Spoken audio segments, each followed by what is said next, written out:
Hello, everyone. I'm Colin Tessier of WrestleZone.com, joined by John Clark to talk all things NXT TakeOver, Stand and Deliver Night 2.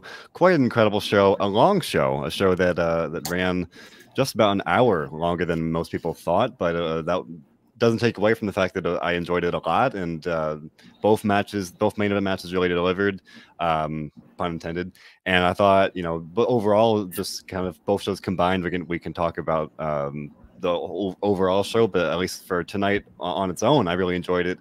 In some ways, even more than night one. But let's start things off with the main event. We had Adam Cole, Kyle O'Reilly in an unsanctioned match. It was an absolutely brutal war. A little slow going at first, but by the end, these two were just going at it. Absolutely brutal. We got a stage spot, steel chains, chairs, announce tables, steel steps, a tire iron. My gosh, this was absolutely brutal. In the end, Kyle O'Reilly won this match, as one might expect, but this was brutal. That's the only word that comes to mind. But it was a great main event, and I enjoyed it a lot. What do you think, John? It was definitely probably the match of the year so far. I'd say it delivered on all aspects. It was back in time. I really enjoyed it. What did you think of the match? I mean, I was good. I mean, or hey, I'll say great. As you would hope, these guys obviously they've got a lot of history as partners, as enemies. They know each other very well. So I would fully expect them to put on a great match, and they did.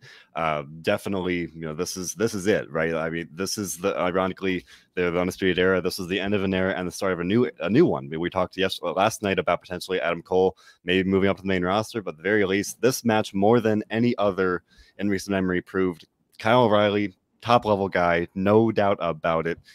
He really delivered in there. And credit to Adam Cole as well. They both just really threw everything they had into this match, and you could just really tell. It's always cliched to say, they left it all out there, but these two just did their absolute best to deliver an absolute pay-per-view quality match here. Our friend of the show, Nando, saying it was a career-defining match with Kyle, and I definitely agree. Even before this main event run, he's had a guy that's been considered a tag team specialist, and maybe borderline main eventer, but here, absolutely no doubt about it, he's a main eventer.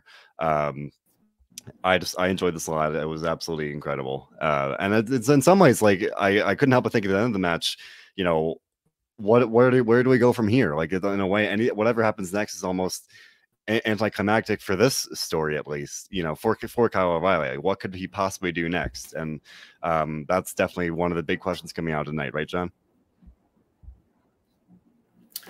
Yeah, I think there's so many directions they could go with this now.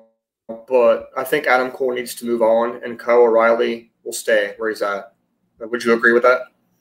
Yeah, I think of the two, especially we talked about it last night with the women's title match. Usually, the NXT formula is, who's ever staying gets to win the big blow-off match, and if someone is getting called up, they're the ones that are kind of, they go out on the losing end to kind of help that next person, not necessarily take their spot, but in some ways, that's exactly what they're doing.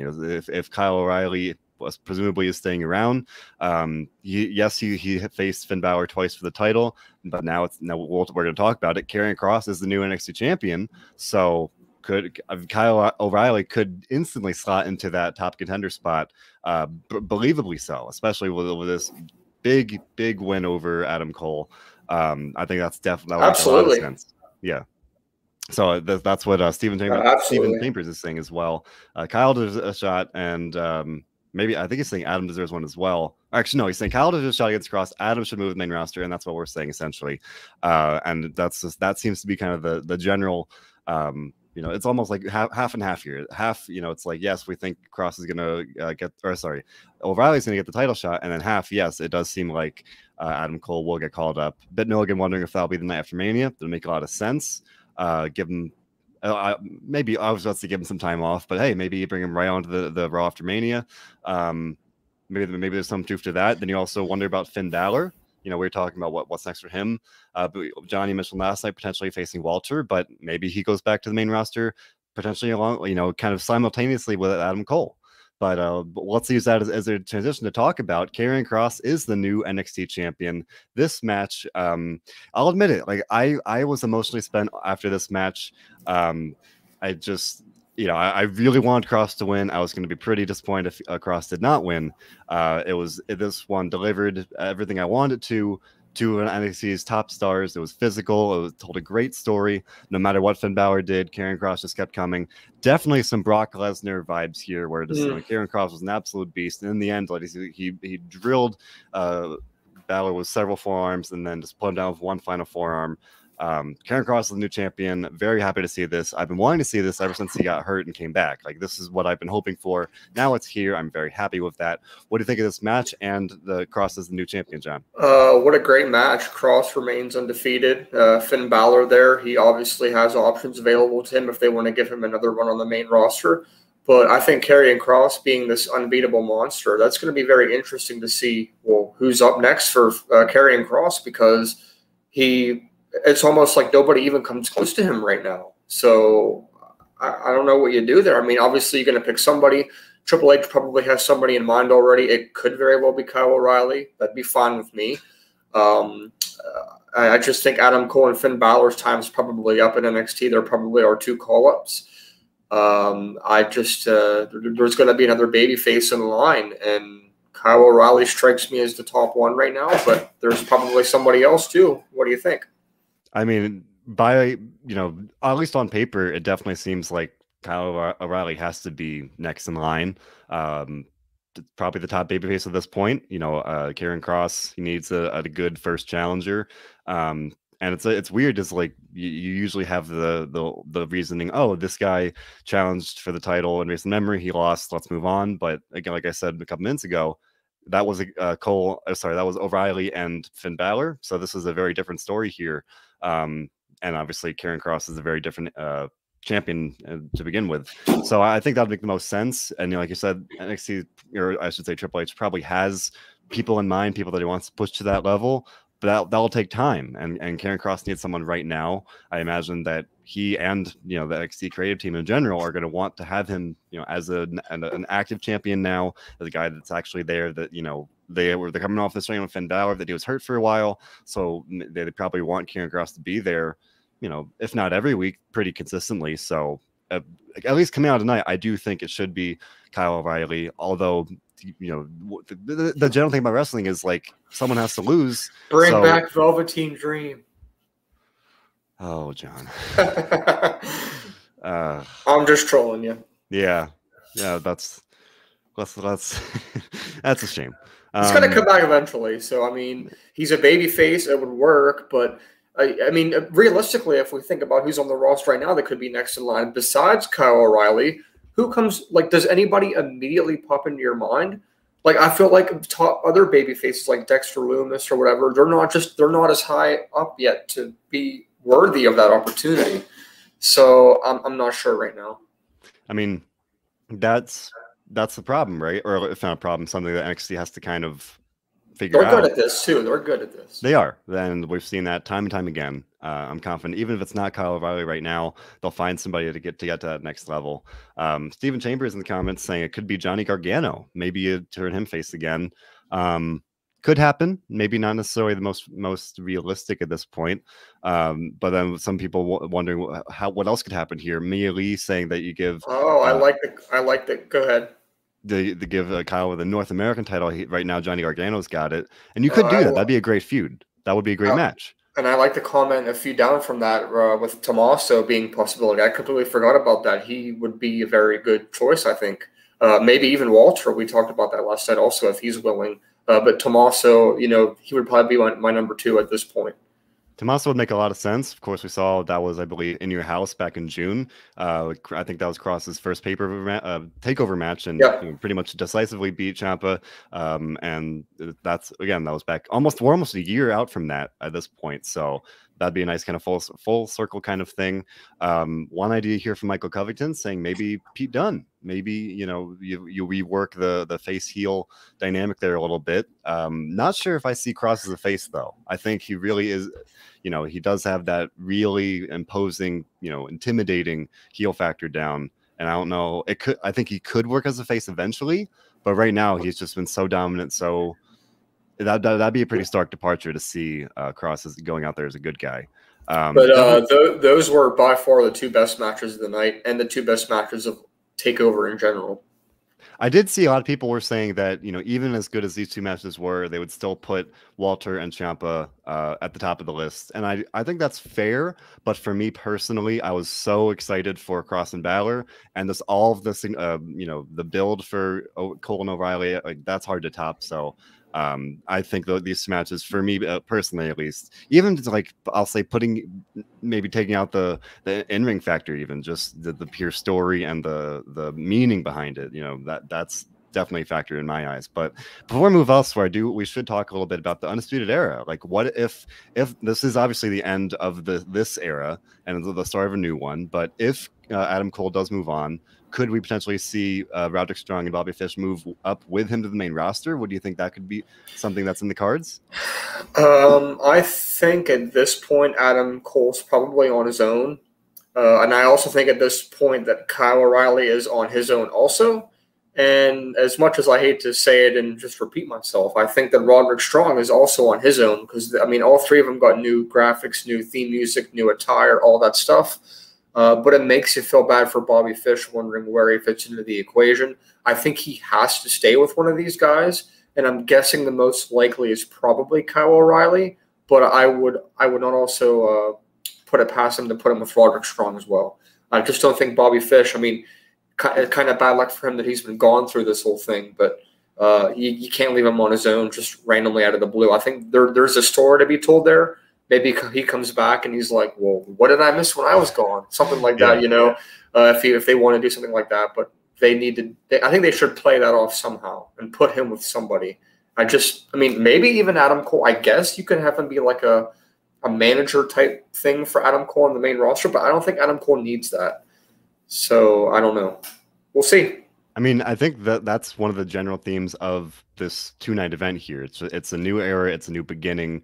So many questions, so many possibilities coming out of it in a good way. A lot of times we've seen NXT have to rebuild. We saw that after Karrion Kross got hurt when he won the title, and then we had the Keith Lee call up all those things. It looked like kind of a dark time for NXT, but they've kind of really done well to kind of rebuild on the fly, keep things going. And now they're coming out of this show looking really, really darn good. And I'm excited to see what happens next. It really does feel like, not to be over optimistic, but this feels like it could be the start of maybe even a new golden era for NXT here. We've got Karrion Kross, potentially a strong champion, Kyle O'Reilly being the really good babyface to pair up there in the main event there. All around, both nights of this show really, really impressed me, and I'm excited to see what's next. Like I said, I think these two matches were really they were at the top of the card, rightfully so. And it feels like in some ways the rest of the night one was a little more like balanced, whereas this show, tonight's show, a little more top heavy. We did see Johnny Gargano defend the North American title against Bronson Reed. John, you and I talked about it last night. We definitely thought that Gargano would win. He did. I've seen some divisive comments here that this match didn't really deliver. I think this match went about as well as we thought it was going to go after talking last night, and take that in a positive or negative way if you so please.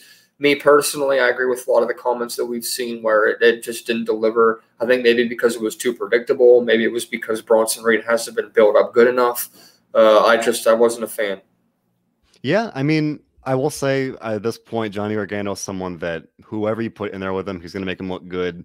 And I think we talked about it a little bit last night. Even though it was pretty clear Bronson Reed probably wouldn't win this one, he looked much better coming out of it even than he did going in, coming off the win last night. So it was predictable. I would have been pretty surprised if Gargano lost this one, but it did kind of help add some legitimacy to Bronson Reed, because there were several times where it looked like he might win, and then that's just the NXT formula. They do near falls very well. They do this drama where it's like even when you don't expect someone to win, so that they get me to believe it. So with this one, I thought it was a nice clash, and not that it's even unusual, but Bronson Reed, big guy, Johnny Gargano, more of a technical heel. See that all the time, but still done well. So I enjoyed it. Like I said last night, I'm not very familiar with Bronson Reed, so I liked what I saw from him last night. I liked what I saw tonight. What's next for him? Yeah. Don't really know. I mean, Austin Theory did interfere, so if they really want to, they could probably get a rematch out of this. But at the very least, he looked good, and I think this will help him, potentially climb up. They're on their own now. Let's not forget that. They're Tuesday nights now. They have no competition. The ball is in their court now to try to get above 1 million if they can. That's obviously going to be their goal. They've done it their first 2 weeks, both obviously uncontested to AEW, and then their other uncontested AEW shows were in the upper 800 to 900,000s. We'll obviously at the end of the show get into the ratings from last night with NXT and AEW. NXT not as strong as I thought they might have been, but it was still good. But like I said, Tuesday, the ball's in their court now. Yeah, and that's yet another reason that it's just this really, optimism and hopes in the air. It really is the start of this new time for NXT.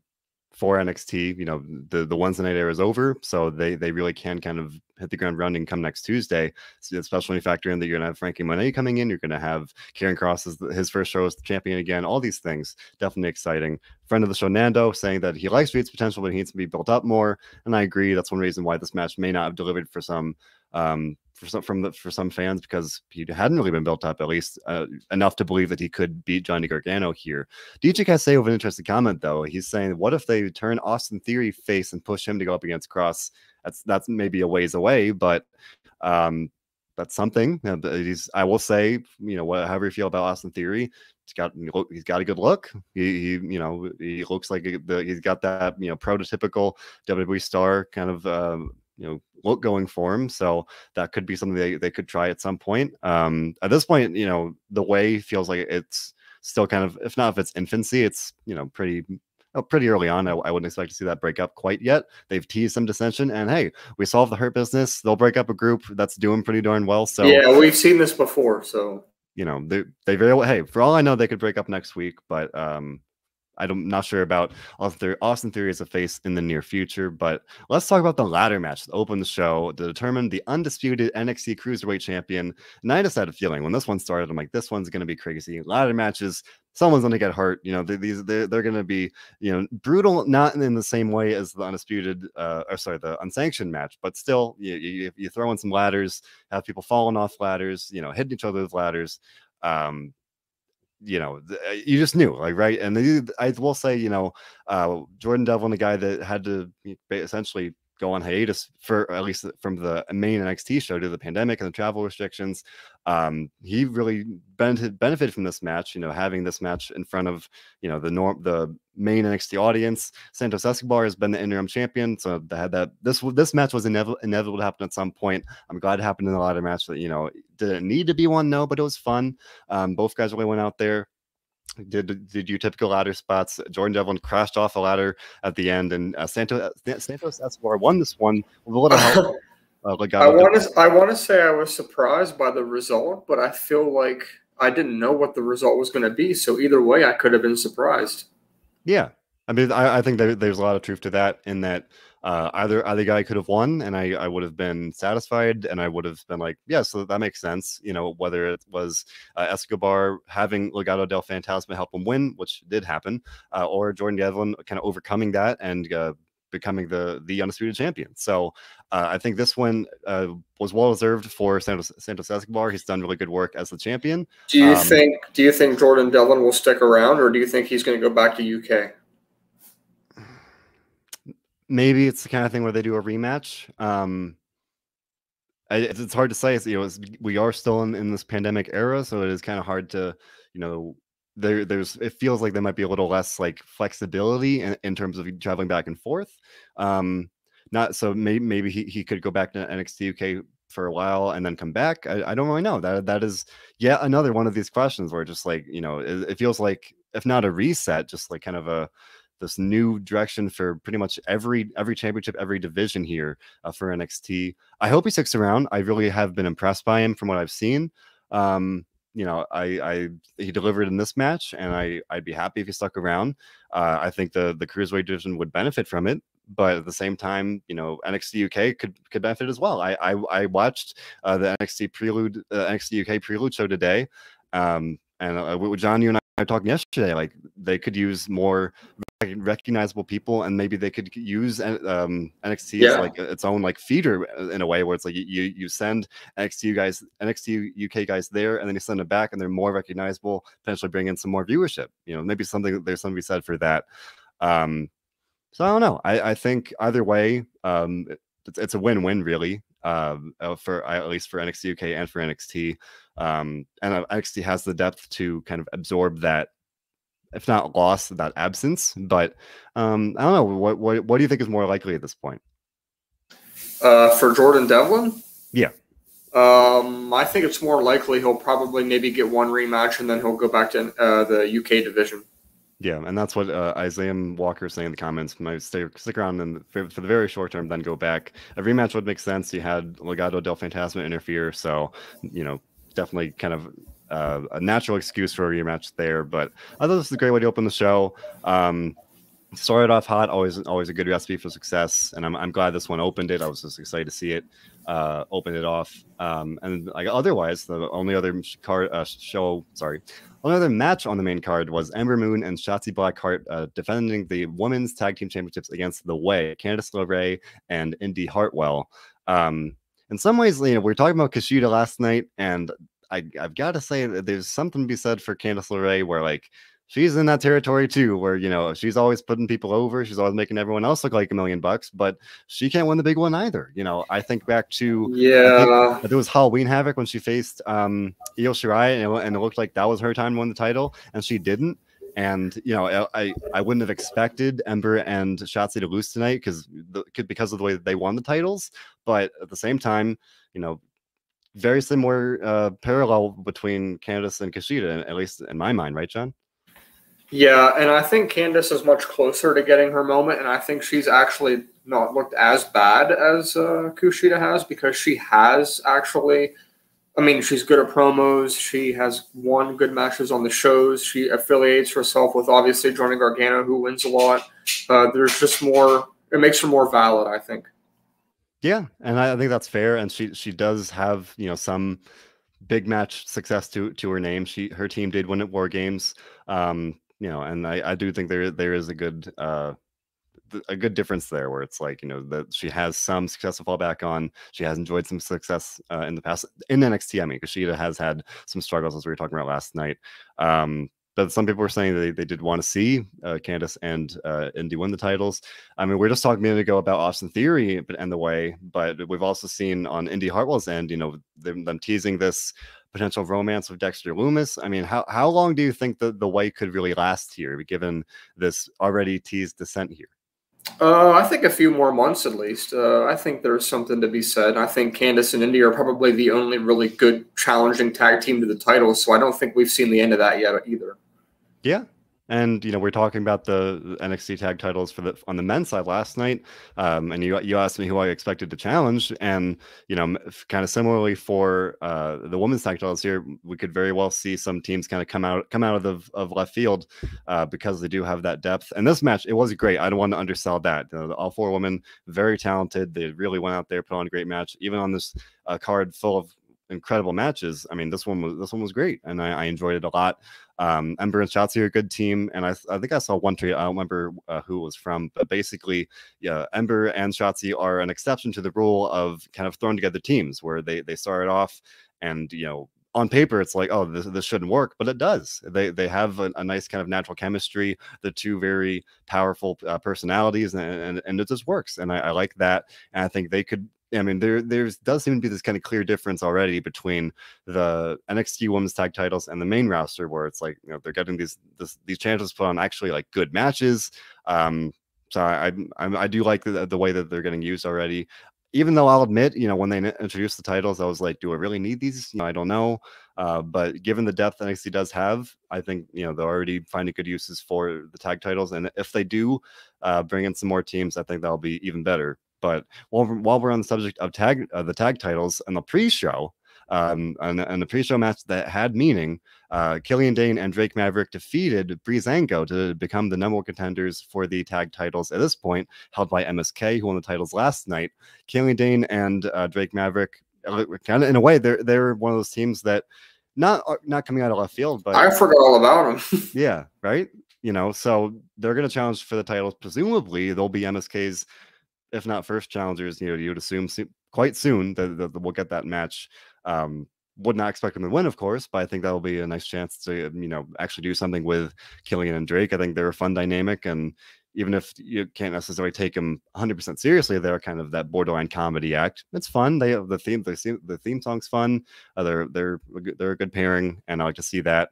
But I think that was, you know, a nice way to kind of already, you know, leave tonight with something to kind of look forward to in this, you know, real, you know, sense of not uncertainty, because that has like a negative connotation, but, you know, of an open journey, or this open path ahead where, Absolutely. you know, come next Tuesday, lots of possibilities. We're not quite sure who's going to step up and face Karrion Kross. We're not quite sure what's going to happen with Johnny Gargano. We're not quite sure about anything. Raquel Gonzalez won the women's title last night. It's really hard to tell just like how all this is all going to play out from here, but I'm very excited about it. I think both nights of TakeOver in this case really delivered. Not, you know, again, pun intended, but I thought it was great. I thought both nights really held up their end of the bargain. And like I said, I'm a little biased because I really did enjoy these two main events. And I will say, in a way though, I wish they put these two main events on different nights. And then you get into the class, just like WrestleMania, you get into the debate of, you know, what gets the main event, what match goes where. But having the NXT title match and this unsanctioned match, I did feel like I said when we were talking about it, I was like, I felt kind of spent after the NXT title match, and then the unsanctioned match brought me back. But, you know, I feel, you know, not to nitpick. I thought it was pretty well organized. I was actually surprised. I would expect the last two matches to have been reversed tonight in the order they were in, but I still thought it was a very good card in general, and the match order was no big deal in the end. I know last night I said that I had given night one an 8 out of 10. For the overall show, I am giving this an 8.5 out of 10. I thought that it was very good. We were very well put together tonight. I think overall tonight, even though it was an 8.5 overall and an 8 last night, I wouldn't necessarily say tonight was overall better, but the last two matches made it so that it was better overall, and that's why I give it an 8.5. What do you think? It's like you read my mind. I think that's exactly how I would describe it, where even if night two wasn't better on the whole, because I like the last matches so much, I think it did kind of prop it up just enough. But definitely both nights were great. I gave last night, I think, an 8. Maybe an 8.5. Yeah, you did. But I'll go for, because I'll admit I was so worried that Karrion Kross wouldn't win, and I really wanted him to. The relief I felt when he did win. I'll be generous. I'll give tonight an 8.5. And like you said, an overall for both nights kind of put together an 8.5. I thought this takeover was great. And I don't know. I don't want to be redundant. I just feel really hopeful.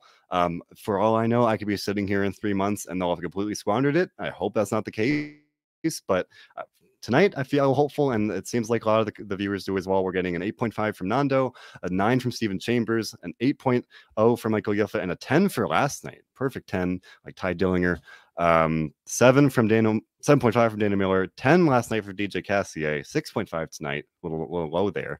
Kevin Taylor with another 10. We're getting some 10s. You know, this was a good takeover. You know, another one, 10 from Michael Covington for last night, 8 for tonight, 8.5 for both nights. Overall, sounds like we got a really good show overall, and Lori Rock gives it a 10 as well. I'll admit, you know, covering the main roster most of the time, I don't see a lot of 10s, and NXT, they really do go all out. Man, I get stuck. At least you get to do SmackDown every week. I get stuck with Raw every week, and I don't think I've been above a 7 in a couple months now. So let's not even talk about 10s until we can get to an 8 once or twice. True that, you know. But hey, I'm covering Raw now, so I'm gonna you know, optimism's gonna get chipped away slowly because Raw is just. Raw something else, but that's why it's good we have a show like NXT. And what you, Johnny, mentioned earlier, so we can talk about the ratings in a little bit. The Wednesday night wars are over. The NXT is moving to Tuesdays, but they won the final round, and it doesn't matter because the war is over. But it's still nice to see, you know, NXT did pull out one final win here. And it wasn't even like it wasn't this huge margin, but it was a pretty solid victory. It was. I don't remember the exact numbers. Yeah, I think the numbers have proven that AEW fans do indeed watch NXT, and if it's good enough, they will be drawn away from AEW to watch NXT. So even though they're loyalists, they can be persuaded, is what we learned. I think that's exactly it. And, and now as we go forward, it's pretty interesting to see, we're going to have NXT on Tuesdays. So, John, you mentioned at the start of the show, could we see NXT kind of move back up to that, if at the very least near the 1 million mark, maybe? Coming off a show like tonight, I think it's possible. Maybe not next week, but what do you take away the head-to-head competition there, and you factor in, hey, AEW fans will watch, Yeah. I think there's something to be said for that. So I think, hey, I think that'll be something interesting to watch. And also, while we're on the subject, maybe AEW continue to grow its audience as well. Yeah, I'm going to be very interested to look back at the numbers next Thursday and see how they each did on their own, and even though they're not head-to-head, see who did get more. So that's going to be interesting. We always have trolls in the chat from both AEW and NXT that are being biased. I've admitted in the past, I'm obviously biased towards one also. It's okay to be biased, but I think the only issue with it is you don't have to talk down on the opponent or degrade them. It's okay to it's obviously okay to favor one, but you got to be fair. Yeah, I mean, I don't want to be that guy, but for me, yes, I like the competitive spirit. I like the drive for each show to make the other one better. Like, the competition makes each show want to be better. I wanted them to stay on Wednesday nights. Yeah, I think there's something to be said for that. And we don't even have to get into the fact that this is work. So, now we've got wrestling every single night, but it's fine. I don't know. I'm more look at it like in some ways, I just want wrestling to be good and I want wrestling to succeed. And, that is one of the downsides of the whole once a night war thing, in that, it does kind of breed that, not even just competition, but like negativity and, like AEW is better, NXT is better, and it's like hostile. So thankfully, in some ways, that's not going to go away. People will always find a way to, the people that want to will find a way to keep that going. But at the very least, it might be a little quieter in that sense now that it's not a direct head-to-head competition. But I'm coming off of this, both shows here. I'm hopeful for NXT. Even I think it was maybe the like New Year's show special, the New Year's Evil, that's it. In some ways, even then, it kind of felt like, I'm not really sure about NXT, where it's going. I don't know how they're going to really, continue on here. When you do factor in some of the longtime staples and you factor in some of these other things, I wasn't sure about it, and now I feel good. I think even they've lost, or not, if not lost, people have gotten called up, all these things. But no, NXT is doing well, and I think that's absolutely good for them. AEW is doing well. Everyone's doing well in their own way, and that's what Nando's saying. Let's be positive, folks. We'll see what happens. Wrestling's doing great. Everybody's doing great. On the whole, even outside of it, NXT, AEW, there's a lot of good stuff. It's WrestleMania week now. It's Thursday night, so we're on the precipice of night one, technically, of a 3-night WrestleMania. Of course, we've got you covered with so much stuff because there's so much content. We've got this show. We've got Robert DeFelice and I will be doing the SmackDown Double Down tomorrow night, moving to Friday nights, and then we'll be doing lots of WrestleMania coverage. John Clark will be our boots on the ground in Tampa. He's in Tampa now, aren't you, John? I am coming to you live right now from the location. I was actually at the store today in the stadium. They had tons of belts, shirts, hats, programs, everything. We're almost ready to go. The inside of the stadium looks great. The set is almost done. Looks good. Yeah. So, it's WrestleMania. I'm going to keep saying it. It's WrestleMania season. Time to get excited, especially, come Saturday. Most wonderful time of the year, and especially coming off of a show like this, it's a great time. And we got some comments that were wondering, I don't think WrestleMania is going to live up to even this takeover. And I'm hopeful. I'm hopeful it'll be a good show. I'm excited for it. It's WrestleMania. It's going to be some semblance of normalcy compared to last year. So I'm hopeful for that. Hope everyone's going to stay safe. And I think it's going to be a good show. And I'm hopeful about I'm excited about it. It is WrestleMania. It's a great time. Of course, we'll have you covered. We'll be doing news coverage, editorials, post shows on the podcast side of things. All those things are available on any number of streaming services, whether it's SoundCloud, Spotify, YouTube, Apple Podcasts, whatever it may be. Make sure to leave, like, subscribe. We appreciate you. Thank you for listening. And make sure to do one thing above all others. And John, can you tell the people what that is? Enjoy wrestling. Indeed.